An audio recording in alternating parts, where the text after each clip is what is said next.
میلسی سے رپورٹ کر رہے ہیں Mehr Ghulam Mustafa British. International school system Alhadi campus Mailsi میں ہفتہ اسپورٹ گالا منایا گیا۔ گزشتہ روز فائنل مقابلے ہوئے۔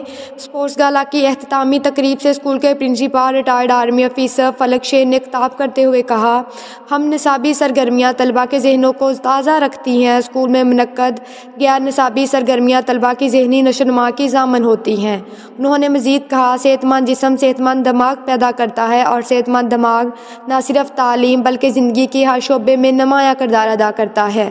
اسپورٹ گالا کے کامیاب انعقاد پر والدین اور شہر کے معززین نے ایڈمنسٹریٹر بلال احمد ملک کی کاوشوں کو سراہا۔ جملہ اسٹاف اور اسکول کوآرڈینیٹرز زہرا، نسیم، فرحت، یاسمین، نادیہ اقبال نے بلال ملک کو اسپورٹ گالا کے کامیاب انعقاد پر مبارکباد پیش کی۔